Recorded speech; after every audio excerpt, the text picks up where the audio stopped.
First we have some nice all-purpose flour. We have some nice baking soda here, just a little bit.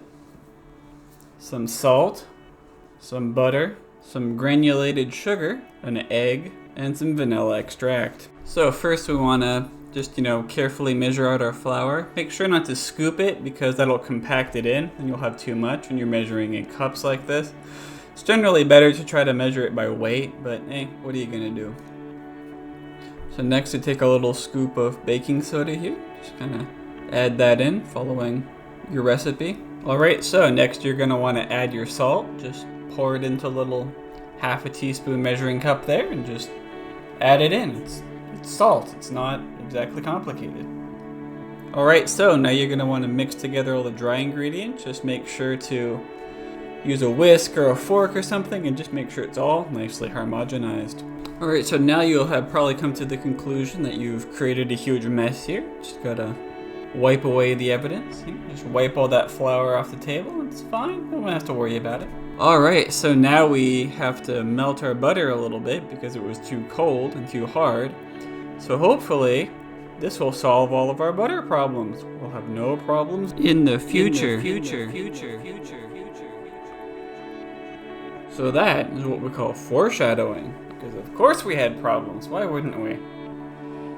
So our first problem here was just getting the butter out of the wrapper. It's like, well, maybe if I just shake it enough, it'll fall out. And that thing was stubborn. It was a stubborn little boy, but eventually I just kind of, grabbed it and plopped it in there, whatever. My hands are clean. It was fun. Decided not to shake the other one. I just kind of, plopped it in there. So next we add our sugar, pretty easy. Just pour it in there. And then it said to use an electric mixer to kind of whip up the butter and sugar and some other stuff eventually until it's light and fluffy. And I was like, shoot, I don't have an electric mixer. So I thought, okay, I can just use this whisk, right? I can just whisk it up like it's, egg whites or something. But no, of course it wouldn't be that easy. What was I thinking? So eventually I abandoned the whisk for the time being. I just started breaking the butter out with my fingers, like you do when you're making scones or whatever. And that seemed to work, kind of melted it a little bit, get it into smaller pieces, more manageable chunks. And eventually, I just, tried using the whisk again. That didn't work, obviously. Why the heck would it work? What was I thinking? I should have just used a mixer, but I didn't have a mixer. It's fine, whatever, we'll figure it out. So yeah, I just kept going at it. Eventually I was like, oh, maybe I'll use a fork. Maybe that'll work better. And it kind of did. It kind of worked fairly well. I was able to... by this point I had gotten it fairly consistent, fairly homogenized. So, So at this point I realized, oh shoot, I have a blender. Maybe I can use that in place of an electric mixer. So I poured the butter and sugar mixture in there, and then I was like, okay, well, let's try to whiz this up. Oh yeah, wait, blenders are way not designed for this. Like maybe if I had like a mixing attachment, it would have worked better, and also I could slow the motor way down. So at this point, I was pretty much committed to the blender. So I added my egg and my vanilla extract, and I was like, okay, let's whiz this up. This is totally gonna work out. Nope. No, it's not. Never mind. So I scooped it back into the original mixing bowl, and at this point it was pretty liquidy, so it was pretty easy to, mix together. As you can see, I just kind of mixed it right up, and it was all perfectly fine. So at this point, I just started to mix in the dry ingredients. I kind of slowly mixed it in stages to make it easier to incorporate, because sometimes if you try to mix all of it in at once, you're just going to create a huge white cloud. Except I was using a hand mixer, so, using a whisk. So it probably would have been fine, but, just don't want to take chances, So, now we add in the special ingredients, we add in the... Wait. These weren't listed in the beginning of the video. What are you doing? What is this? Oh, right. Yeah. Now the title of the video makes sense, This is the totally normal cookies. Nothing to see here. There's nothing strange about this. no. I'm totally not mixing Sour Patch Kids into this mixture. That would be really weird, you know? Who would mix those into cookies? Why would you do such a thing? It's a mystery, you know? So now we're just gonna take our totally normal, not weird at all mixture and roll it into logs so we can cut it into cookie shapes later after we chill it, of course.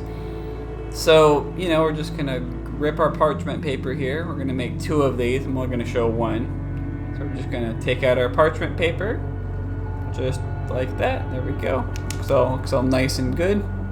And then we're gonna take our totally normal mixture, as I mentioned before, and we're gonna roll it into these nice logs so we can cut it into cookie shapes.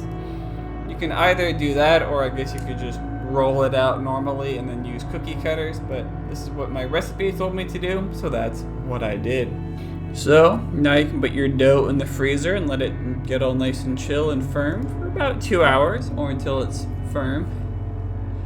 And during that time, you can contemplate, you can do the dishes, you have so many wonderful activities you can do while you think about what you've done and how you've managed to make so many things dirty for such a simple seeming project. You know, was adding the Sour Patch Kids to this a bad idea? Are Sour Patch cookies even a thing, as they like to show in their marketing? Who knows? Who cares? When's the last time I've actually played that guitar, I wonder? No matter, let's just vacuum under it all the dust and debris and dirt and entropy that's accumulated over time through the cosmos. Oh god, it's everywhere. We just gotta clean it up. It's okay. Oh, and now our dough is firm. It's ready to be cut into fun little pieces. So you can preheat your oven to 375 degrees Fahrenheit, and you can start cutting your log into cookie-shaped pieces. This was easy when everything was frozen, but you know, the dough melted a lot faster than those rock-hard candies, so trying to cut through those was like trying to cut through rocks. And what it really ended up happening was you just kind of mushed everything into a paste. You couldn't really cut through the cookies, you just kind of mushed everything around, so I just kind of had to manually form these. I would recommend instead rolling out the dough and then maybe inserting the candy, like cutting the candies up into little pieces and inserting those into already cut out cookies, but you know, do what you want. Next, you bake the cookies for about 8 to 12 minutes or until they are nice and golden brown. Make sure not to overbake them.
So yeah, that was my genuine reaction to these cookies. They're just weird. You know, when you first bite into them, they're crunchy, they're nice. The actual sugar cookie part is really good. You know, it's just really good. Just a basic, solid sugar cookie. And then you hit the candy and you're like, oh, what is this? Because it's not sour. Like all the sour powder, all the sourness is just gone. It's just this slightly tangy, kind of weird, artificial, fruity, sticky, tacky substance in the middle of this cookie that kind of catches you off guard. But it blends pretty well with the actual sugar cookie. Like, I understand why they said it's a thing, Because it honestly kind of is. Like, it's pretty good. It's just really weird. So, if you're in the mood for a weird cookie, honestly, these aren't that bad. They're pretty good. Okay, bye!